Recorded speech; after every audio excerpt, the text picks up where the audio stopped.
you're on your own path, and it's okay for it to not look like anyone else's. If you feel called to do something that really resonates with you, that is a little bit outside of what your friends or your loved ones are doing, I mean, that's okay. We're all individuals, and we all have unique gifts and unique goals that we want to bring to light. And so it's okay to lean into that. Welcome to the Expanded Podcast with your host, Lacey Phillips.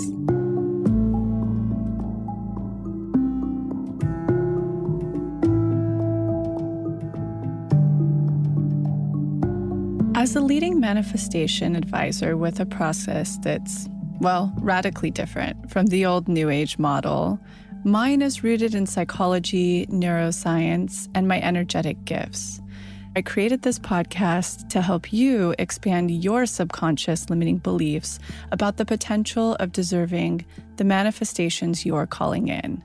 Therefore, you're tuning into this podcast series to show your subconscious that anything you desire is possible. And by pressing play, you've already started the process of manifesting it.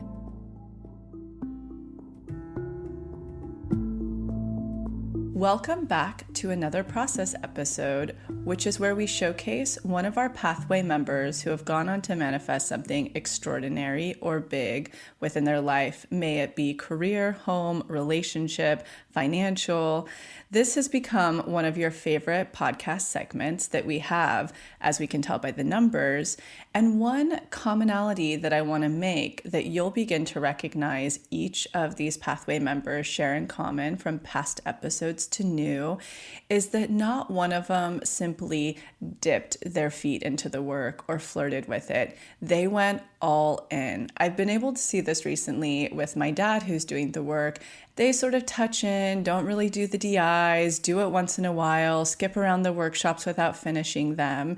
Whereas what you'll listen to with each of these episodes, these are the people that started with how to manifest, moved into shadow, moved into inner child, did all of the workshops, listened to every one of the supported classes, which is our once a month class where Jessica and I go through in the pathway answering members' questions.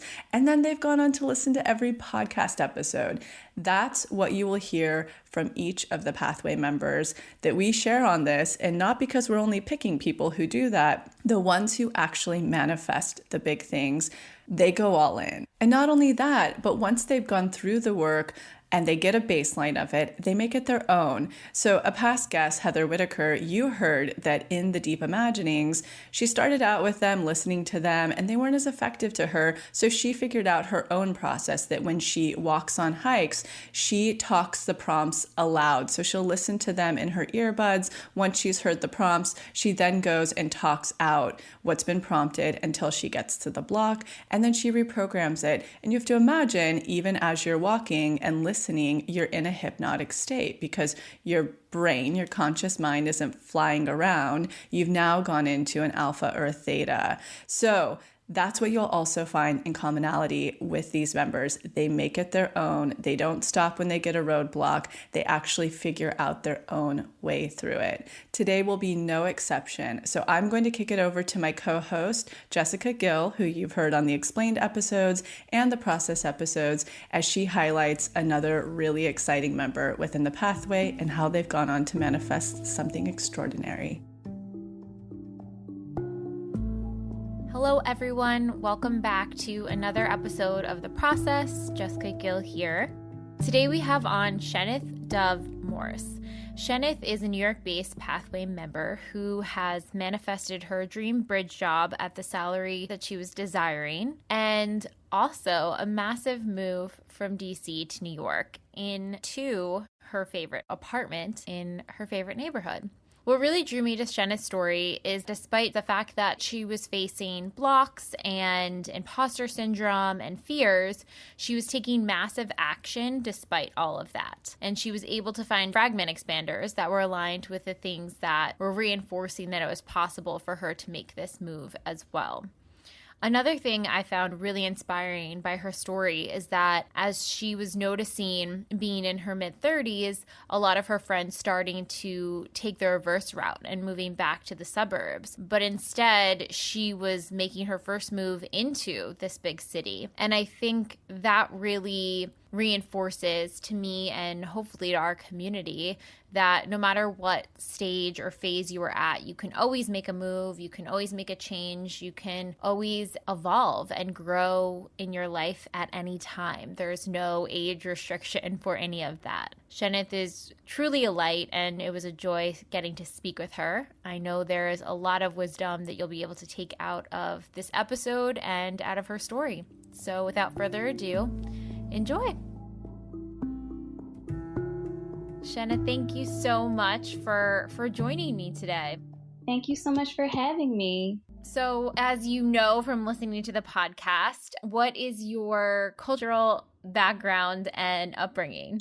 Yeah, so I am originally from Philadelphia, so not very far at all from New York, where I currently live. Born and raised in West Philly, and grew up with a very creative parents that exposed me to a lot of arts and culture, very Afrocentric upbringing, just a really fun childhood. I was raised primarily by my mom in the household, and, we're super close. She's my best friend.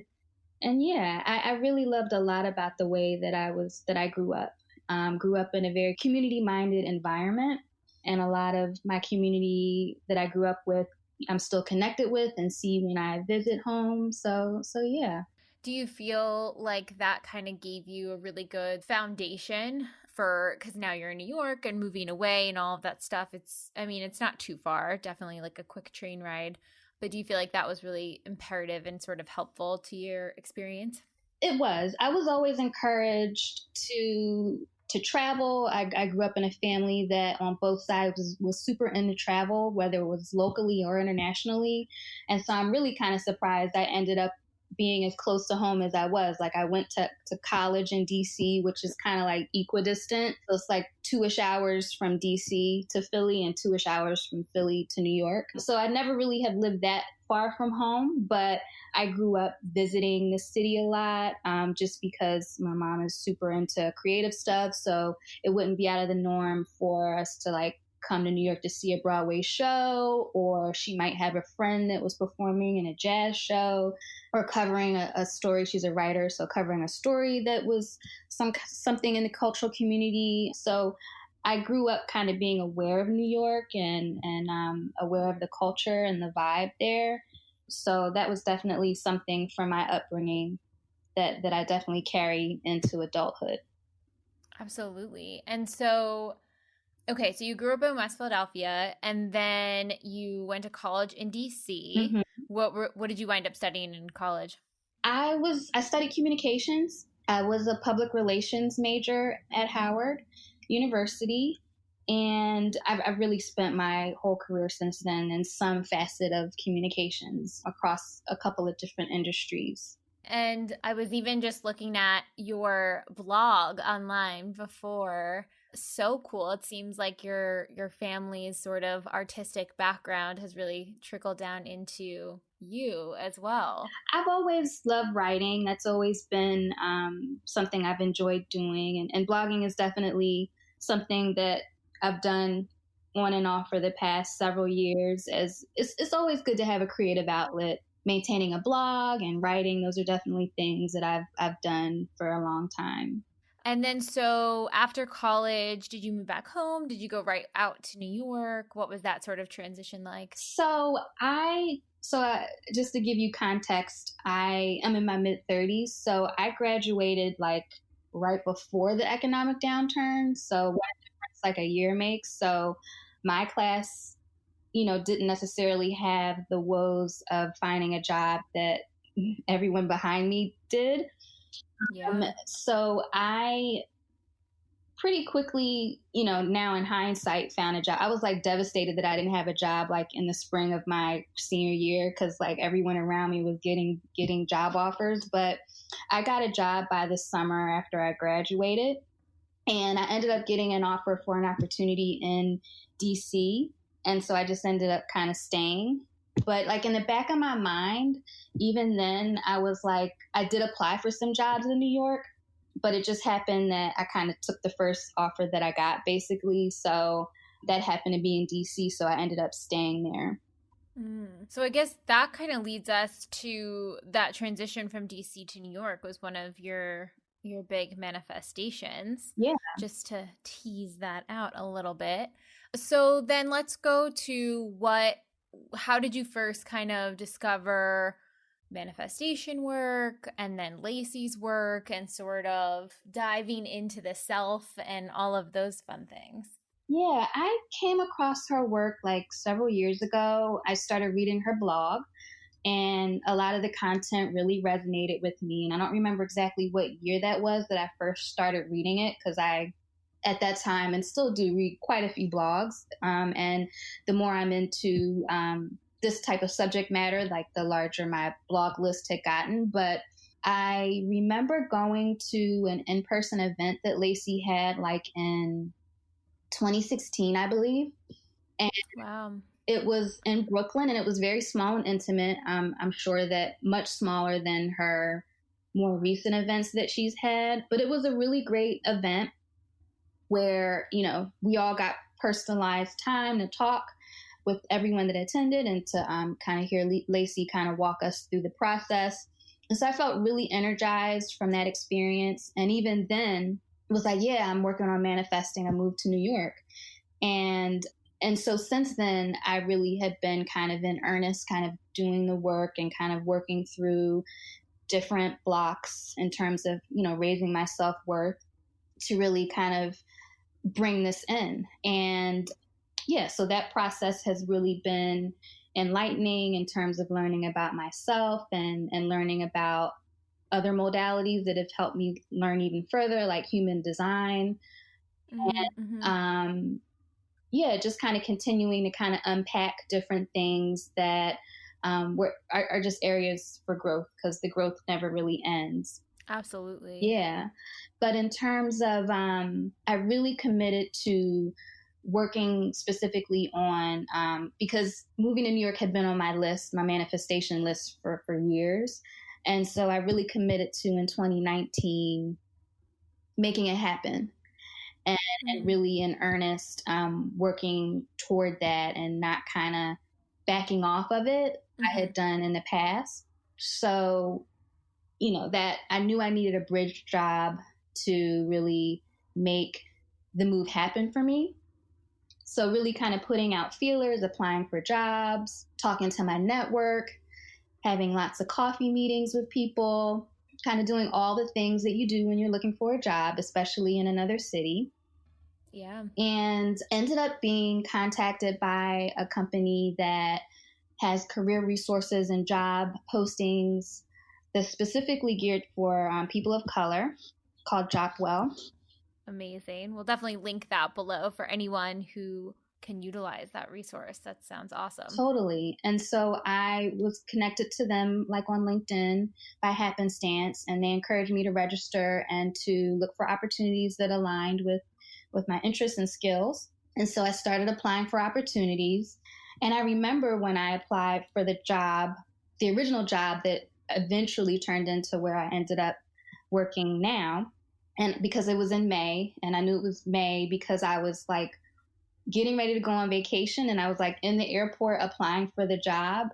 And I was like, oh, I have to finish this before my flight comes, and because I was on a layover. And I didn't hear back for quite a while, but weeks later started initiating communication with the company that eventually led to interviews. And after several rounds of interviews, was offered an offer for a position and was able to accept it. So that was super exciting, and that was the leverage I really needed to be able to move.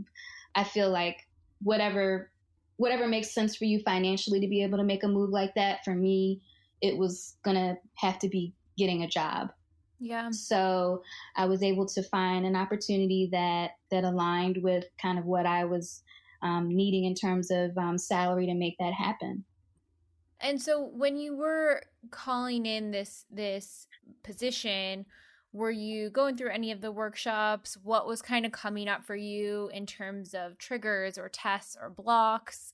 What were some of the sort of internal themes that were occurring almost probably simultaneously, I imagine, while this was transpiring? Yeah, I had done some of the coursework, and some of the triggers that really came up for me during this process were really just around like feeling like an imposter. Like, can I really do this? Do I really have what it takes? Just the fact that it's so competitive and kind of questioning if I really had the capability to do it. And so really kind of digging into that and kind of working through it in terms of doing the work and just affirming myself and just continuing to push through, even though I did feel kind of some of those discomfort and feelings, just kind of trying to move beyond that. I think imposter syndrome is such a big block for so many people, and it can come from so many different things mirrored to us, I guess, in society. Right. First off, I want to ask, so what was the job like? What sort of role were you looking to get? I know you said you're in communications, but just so to help expand to people who might be going after a similar industry or a similar position to sort of expand them as well. Sure. It's in advertising on the account side. So leveraging skills that it's not the type of work that I was unfamiliar with doing, but it was kind of a change in industry and kind of questioning if I was able to make that transition was in the back of my mind, during kind of the job search process. And just knowing that there's just a different mindset in New York than other cities in terms of just the way people are. People are very type A and driven and work very hard. Yeah. I just wanted to make sure, and I totally do, but just kind of making sure that I understood that I was up to the challenge and kind of working through that in my own mind.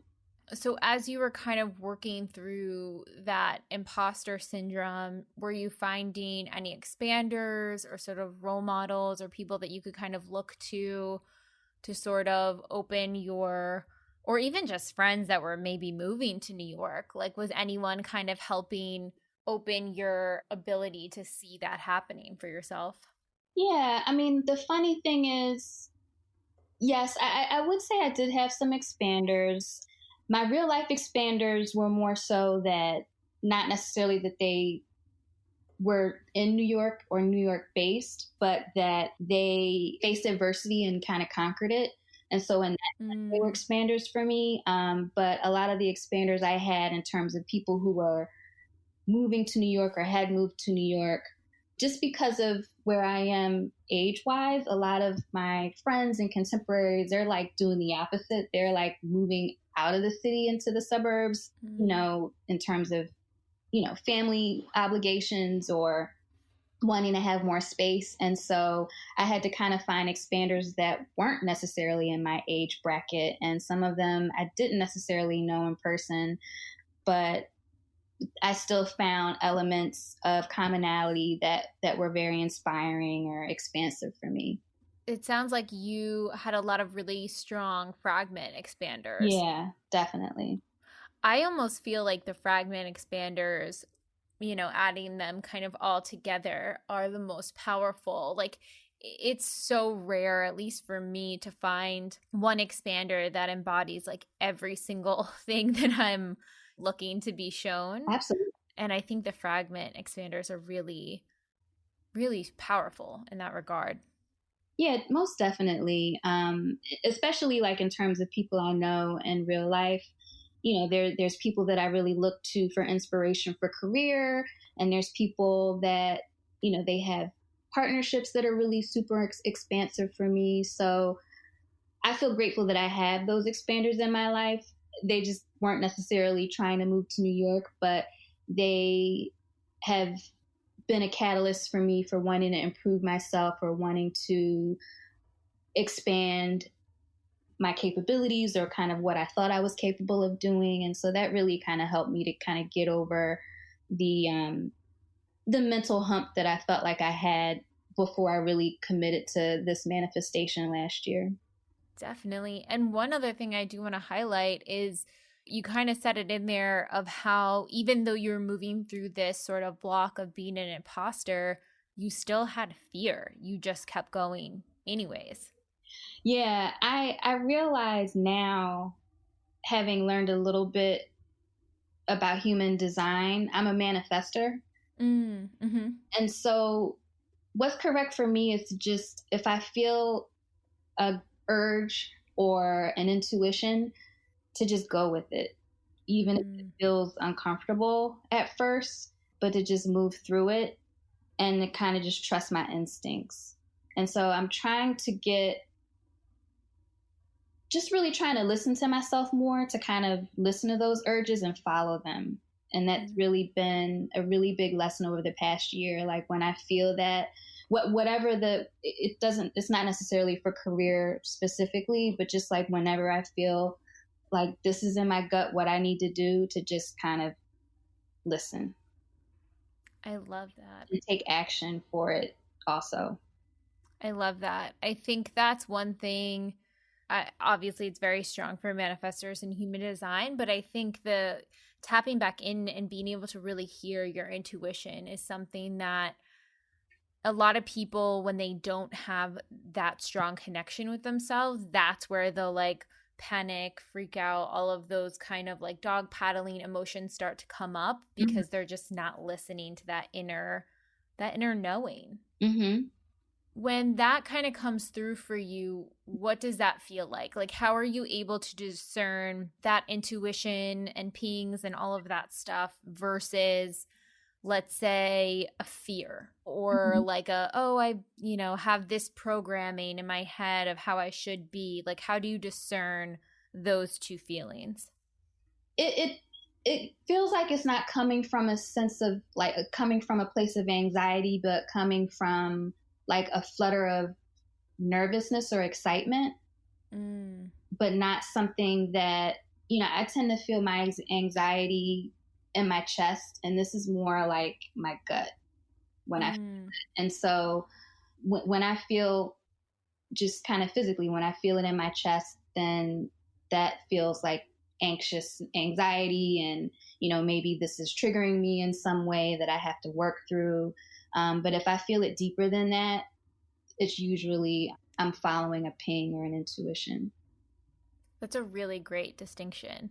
Mm-hmm. That's a really great distinction, because now I'm thinking back to of like my pings or intuition, and I'm like, oh yeah, if it's really heavy in my chest, that's usually not the lightheartedness. Right. I love that. I'm going to keep that in mind as everything comes up. Yeah, because sometimes I have to fight through, like, whether it's like social anxiety from being in a new environment and not knowing people, like I'll feel that in my chest and I know that I just need to work through it. But it's like, if I feel like, should I make this decision as a next step for whatever it is I'm trying to call in, and I feel it not in my chest, then I'm usually going in the right direction.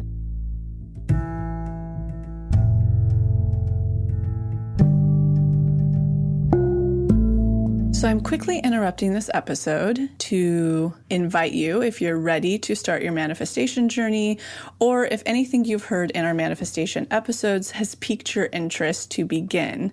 We have a la carte workshops in everything from the basics bundle, which is what we recommend to everyone who starts. It's the formula that actually teaches you how to manifest, unblocked inner child, and unblocked shadow. We also have a la carte workshops on love and money. But the real gem is the Pathway membership, because it encompasses every single workshop we have. It's a year-long membership with full access to the few a la carte offerings we have, and exclusive workshops not available anywhere else, such as the daily practice, which is what everybody in the pathway uses, hopefully at least 3 times a week to daily, in order to truly create the new neural pathways that one needs in order to manifest, and houses the library of our deep imaginings, which is our unique hypnosis process that allows you to get into your subconscious and overwrite those old neural pathways, creating the new ones. You can use our special code, EXPANDED, all caps, EXPANDED, to receive $20 off your first a la carte workshop purchase or $20 off your first month of the pathway. Again, that's all caps, EXPANDED, EXPANDED. Okay, now back to the episode.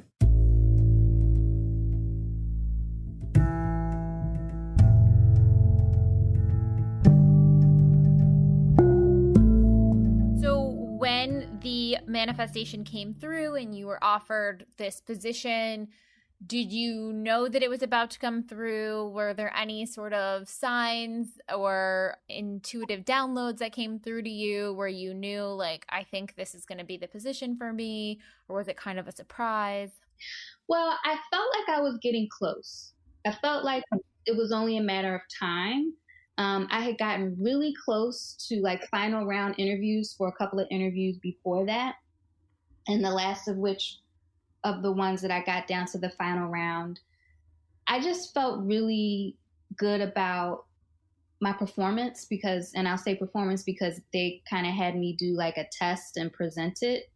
And I don't know if other people are like this, but sometimes in communications, you'll have to like develop some kind of strategy or plan and for whatever they tell you that whatever the assignment is. And for this particular opportunity, I had to present it in front of like a board of people. So I made it to the final round and I thought that was an accomplishment in itself because it was a pretty coveted position. Yeah. And so I felt like just the fact that I made it super close, that something was going to come through soon. That's a really interesting thing to know because I think, let me ask you this first. How long between the time that you felt like you wanted to make the move and in making the move you needed a job to come through and all of that stuff to the point where you were having this job opportunity where you were at one of the final rounds? So it was about 6 months or so. Yeah, it was about 6 months. So I think that's an important thing to note because when it's these bigger manifestations like a job, like a move, and again, this job in particular was sort of like your bridge in order to help move. So it's not like you were looking for that right apartment necessarily in this manifestation. This was just one of the pieces of the puzzle, and that took 6 months. And so I say that not to discourage anyone, but to have patience to know everything at least I believe everything kind of happens in divine timing. Absolutely. I definitely agree with that too. And sometimes, it really does take the time, the dedication. You were taking, it sounds like, a ton of action steps to move forward on it. And just really trust that. Well, let me ask you then, did you really have a knowing in your gut that something would come through in order to facilitate the move? Like, what was the feeling on the other end? Yes. I felt like this time that if I really followed through, then it was eventually going to happen. I just didn't know when. And that sort of confidence and that sort of conviction and knowing, right? And I assume it's probably because you're also very connected to your intuition that you had that knowing. And that's kind of what it feels like when those manifestations are coming and about to go through, is just this, okay, I know this is going to happen. And did any fear come up for you during the time? Like, you had a knowing, but was there any maybe like little pops of fear that floated up during that time? Yeah, I mean, I would get nervous about, again, kind of going back to the imposter syndrome, but I wasn't really, other than that, I didn't kind of feel a fear. I didn't feel a fear that it wasn't going to happen. I just felt like I needed to really follow through. And I didn't really feel a fear that, I mean, I knew that regardless of what happened, I would be fine. I had a job at the time, so it's not like I was in a position where this was a dire situation. It was just, I wanted to be in a position that was in more alignment for where I wanted to go and the trajectory I saw myself on and the city I saw myself in. Yeah. But the fear came really just from wanting to make sure that I felt in my soul that I could do this, make this move. And kind of once I made that resolution within myself, I didn't really kind of feel the fear at that point. It was more excitement. I love that. Mm-hmm. How did you cultivate that sort of knowing that, like, okay, I'm capable of doing this. I know that I can do this. Just really affirming, myself and kind of talking with people I trust to get that affirmation from them as well. And just kind of really keeping the goal top of mind, that this was kind of the end goal that I had for this particular manifestation. That's interesting that you had friends around you sort of like reaffirming your ability to move through this. It's almost like in the shadow workshop, how people go and ask friends their shadow words. It's almost like the reverse. It's like, give me the affirmation of like the ways I have strength within myself. I really love that. Yeah. I love to affirm people, and I naturally love when people affirm me. So I guess maybe that's why I was looking for that. It's just kind of like pushes you along a little bit. Like, you have the knowing, but just to kind of hear someone else verbally say it helps, that you trust. I agree completely. And even just from like hearing your tone of voice in describing that, it doesn't feel like you were like looking for their validation, which is a very different energetic. It feels like more of like an uplifting. Yeah. So the job came through. How did it happen? What came next? What were the next part of the manifestation? So the job came through, and I was very excited, obviously, because that had been something that I had been moving toward for so long. And it came through around late July, early August. And I very quickly had to figure out if I was going to accept. And then once I accepted, and this was like after a couple of weeks of interviews, I actually talked with 3 different teams before I ended up going to the final interview with the team that I joined. So once I got the offer, they made me an offer, and I just felt like I needed to push back a little bit on the salary. And so went through that negotiation process, and they were like, yes, this is fine. We accept your counter. And so once that process was completed, and even being able to, felt super nervous about doing that in the first place. I'm like, they're going to just rescind it. But I was like, no, I have to at least try, because I feel like for almost every other job I've had, I've just kind of accepted the salary they offered me. So going through that process was definitely, that part was scary for me. If I feel like at any point where I did have fear, that was the part. But I just had to, surrender that. Yeah. I think it's really important to highlight that I feel like most people are not taught to negotiate their salary. Like when people are offered positions, at least I was not taught this, that it's even like you're even able to negotiate a higher amount. And there's also a lot of fear with doing that, because you really want to keep the position and you're really honored to even have an offer for it. But just to expand anyone out there, you absolutely can counter, and you absolutely deserve to get the amount that you want. And just to give kind of licensing for people who never even thought that they could do that or were able to do that. Absolutely. It's definitely not something I was taught a lot in terms of like preparing for the real world and my education in school. But that was something that we never really talked about. So it's definitely something that I highly encourage now too. And I don't know if I necessarily would have done it a few years ago, because definitely haven't always done it. But I was really encouraged by, some of the podcasts I've listened to that talked about it. I remember an episode in particular it's actually a book podcast, but it just happened to be an episode. They talked about career, and the hosts of the podcast kind of talked about their career paths. And I just kind of felt inspired to, listening to that type of content to really pursue, at least ask the question. Absolutely. And if they said no, I mean, it wouldn't have necessarily been a deal breaker, but I just felt like I was advocating for myself in a way by at least asking. And so once I accepted the counter offer and took the position, I had to find somewhere to live. And that was also something that was very much tied with the work I was doing and had been on my manifestation list, in terms of wanting to be able to be expanded enough to find somewhere to live that fit into what I preferred and envisioned, in terms of I didn't want to have roommates at this juncture. I didn't want to be in a studio apartment. I wanted to be in close proximity to public transportation and to have nice sunlight.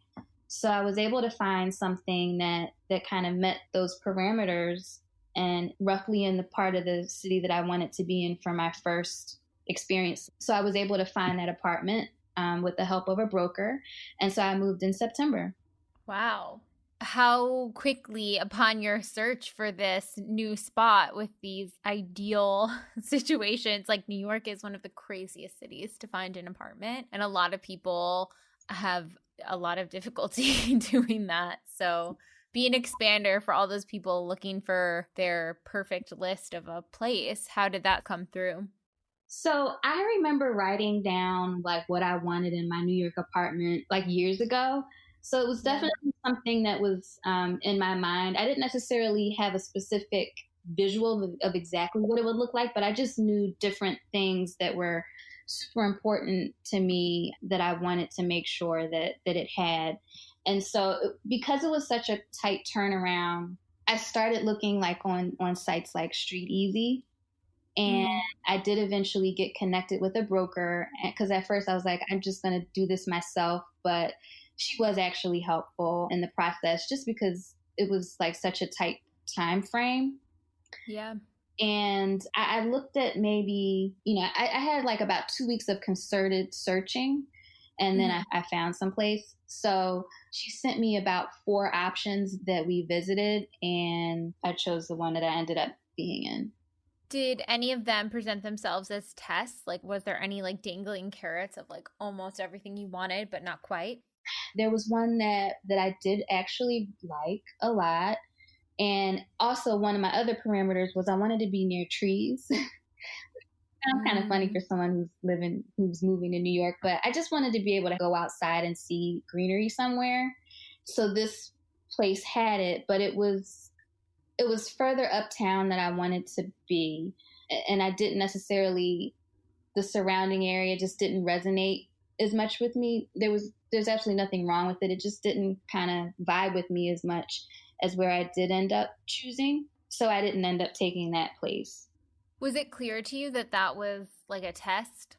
In hindsight, it is now, but then it wasn't. I just was like, oh, I got to make a decision. And, I was just trying to like figure out which one. It was really down to that one and the one I chose. And I was like kind of the pros and cons of that. And really just kind of location kind of weighed out for me on that front. And that's where I chose where I ended up staying. Yeah. In hindsight, it absolutely was a test. That subway journey that I would have to take and all of that. Now I realize that there was a reason why I didn't necessarily choose it, even though it was a lovely apartment. I like the sort of like symbol of the tree nearby.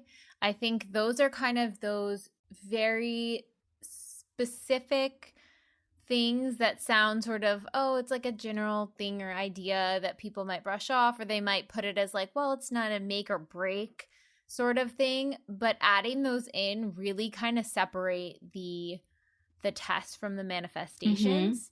I just had a friend recently who was moving apartments, and moving apartments during COVID is just like such a crazy time. And one of her things was she wanted a lemon tree nearby, and she's in California. And she was like, I have to have a lemon tree. Like, I can't not have it. And she went through so many places and then finally found the apartment, and right out the back window was a really small lemon tree. So I think those little things help decipher between the tests and the non-tests, is like, if it feels so aligned, like you were saying with your soul, like your soul wanted the nature of having a tree nearby, stick with that, hold that manifestation boundary, I guess. I don't know if that's the right terminology. I'll have to check. But that's kind of what it feels like, is making sure you're not settling. Right. And especially now that we're mostly confined indoors at this time, and at least I can walk, and when I do take my walks outside, I can be near trees, is definitely helpful. So you have the new apartment, you had these two amazing manifestations come through. What was kind of the next part of your journey? Like, how, I'm always curious to see how people feel once their manifestation comes through, because now we're talking, we're almost at 9 months, right? Mm-hmm. Probably after this whole kind of journey began. How are you feeling internally? Do you feel like you've up-leveled? Are you at a place of bliss, or are you feeling like, I don't know. I'm just so curious at this. So how did you feel at this point? Yeah, I mean, I feel very heartened that I manifested this, and it makes me excited to continue the work and kind of really hone in on the next things that I really want to bring attention to and manifest. My list definitely didn't stop at moving to New York. I just feel expanded, in terms of seeing what's next. And I didn't necessarily see my first year in New York unfolding the way it has. It's been a journey, but I don't regret it, and I just feel so grateful for the experience overall. It's been a weird time lately, but at no point in the past, several weeks have I regretted taking this leap. Yeah, it's been a really intense year thus far. Yeah. How have you been? I feel like it would be kind of weird not to bring that up at all. Yeah. But how are you feeling about everything, and how are you doing, and how are you taking care of yourself at this time? It's been a strange, awful time. It's been a difficult year so far, to be honest. Personally, and then just in terms of being an empathetic person, just what's going on in the world. My grandmother passed away in March, and right before COVID kind of shut everything down. And it was a time of saying farewell to a loved one and dealing with the grief around that, and then kind of rolling right into this experience that we're having right now as a community and as a world. It hasn't been easy, but in terms of how I'm taking care of myself, just taking time, making sure that I'm not overworking myself, which can be easy to do when you're working from home and there's no like end point necessarily. Yeah. And also like checking in with loved ones. I've been reading a lot, probably even more so than watching TV, and been reading like a book a week. Wow, that's goals. That is serious goals. My self-care. So yeah, just, taking walks. I've been cooking a lot, which I do enjoy doing. So yeah, it's, coping. Trying not to get caught up in the news, and trying to lift up especially, my friends and loved ones, because we're all feeling grief from what's going on in the world as Black and brown people. So yeah, I mean, just kind of really, when I have a day or a weekend when I don't really feel like doing much, just being okay with that. Some days I look up and I'm like, I didn't do anything, or, I spent the whole weekend not being productive in any way, but being okay with that for the time being. You have such grace when talking about your self-care. Whereas, at least for myself, and I've talked with other friends about their sort of self-care, there's this overlaying layer of almost shame of like, oh, I didn't do anything. And you're saying, I didn't do anything, and that's okay. And that's what I needed, and I deserve that. And I'd really admire that. I really just look up to that. And I think that's a really important viewpoint to have during this. Giving yourself grace. At any time it's important, but for right now, this is such a heavy time. You just have to, it's not a normal time. And so it's okay to not act as you normally would, if this were 6 months ago or a year ago or whatever. Absolutely. These are really sort of unprecedented, almost really historical times. And I think allowing space for however anyone needs to cope and process is just so important. Yeah. It really is. It really is. I love that you're also able to really connect with friends and family, even though you might not necessarily be in the same city. I think that's a strong thing that I think a lot of people, because we're all, quarantined at home, connection is still so vital. And finding ways to reach out to one another and be of support and be uplifting, like exactly what you were saying, is such an important thing right now. Yeah, it definitely is. And I don't see that changing anytime soon. I really hope that if nothing else from this time period, people remember to give themselves grace and remember to try to uplift the people in your life that you love. I want to do more of that, but I'm at least trying to be cognizant of it now. Absolutely.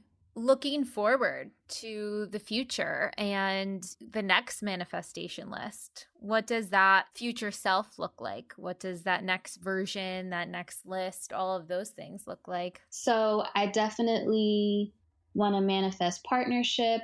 I definitely want to manifest money in terms of financial abundance for sure. And I want to manifest community. And I started to do that before coronavirus in New York. And I definitely know I'll be able to continue to do that. And even virtually, I've been able to continue to connect with people on social media. And I hope to continue to be able to do that too. That's awesome. Have you guys have had virtual magnetic meetups, right? Yes. And I just started actually participating in those again. So I'm excited to continue connecting with the community that's maybe all of us aren't currently in New York, but that started with Amanda's meetups.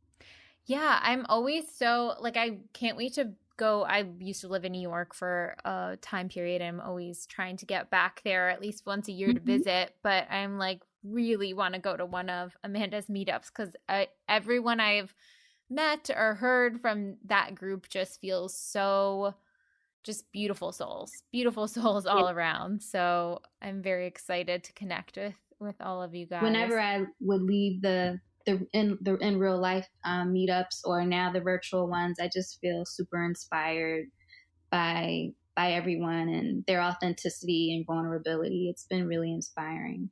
And I think that's so important to have that mirrored to everyone right now. It's having that authenticity and handling everything with authenticity and a lot of vulnerability. Yeah, definitely. What is one thing that you would tell yourself when you crafted your first manifestation list? I would say don't give up. That's something that I'd kind of lost track of a little bit, along the way, but definitely found it again and really feel committed to now. It's just this work is a journey that doesn't necessarily have an end, and to just kind of stay on the course, or if you get off course, get back on and don't give up on it. Life can get in the way and you can have blocks in yourself that you need to work through, and you can always just go back to the work or go back to the community if you kind of need to get inspiration. listen to the podcast episodes. I've gotten a lot of inspiration from just listening to other people's stories and a lot of expansion from just doing that. So just not giving up, for sure. What would you tell someone who's feeling the imposter syndrome to move or make a career change? Maybe they feel kind of like you were saying earlier, like a lot of your friends are now transitioning from living in big cities to having homes in the suburbs, and you're in a different phase of your life and you're like so excited to get into the city and start life there. What would you tell those people who feel like, oh, how could I possibly do that? Or look what everyone else is doing around me. How could I do that? I mean, just that you're on your own path and it's okay for it to not look like anyone else's. And if you feel called to do something that really resonates with you, that is a little bit outside of what your friends or your loved ones are doing, I mean, that's okay. We're all individuals and we all have unique gifts and unique goals that we want to bring to light. And so it's okay to lean into that. I love that. That was so perfect. I think that your story is so expansive for so many people. And I think the really underlying message of don't give up, like that, I think is the strongest, most important thing to reinforce to everyone, is just keep moving forward. Absolutely. Oh, thank you so much, Shenneth. This has been such an amazing conversation, and I really, really appreciate you taking the time and having this conversation with me and sharing your story. It's been really beautiful to hear. It's been a pleasure, Jessica. Thank you so much for talking with me. Thank you. Thank you so much for tuning into the episode, and I hope you enjoyed it as much as I did, we did. And in case you're not totally ready to join the pathway yet, I wanted to share a few of our free offerings that I'll often suggest to people as a little bit of a blueprint to get them started on their manifestation journey. The first place I like to direct people completely for free is the motivation. You can see it linked below or on our homepage as our testimony library. And it's categorized by different subjects, whether you're calling in career, money, love, wellness, and much more. When you're reading about a member's experience of what they manifested, you're actually seeing to believe and showing your subconscious that that very thing is possible for you. The second place I like to direct people is to the free clarity exercise, which is also linked below. In it, you get to try our own unique hypnosis process, learn about the science, and some journaling prompts. And the best part about this, you'll get a tiny taste of what it's like to go into your hypnotic state, bring your subconscious forward, and create new neural pathways while receiving clarity. And the third thing, if you haven't listened to it on this podcast yet, please go back to the episode titled Manifestation 101, where you'll learn the basics of neural manifestation to truly understand this process. So go ahead and check out those free resources, the motivation, the free clarity exercise, and the episode Manifestation 101, all linked below. And in an effort to make sure to have representation in this process series, go ahead and submit any process testimonials you have, especially to our LGBTQ+ community, our BIPOC, as well as the Ys, which is anyone in the community who is 45 and over. All right, we'll be back next week.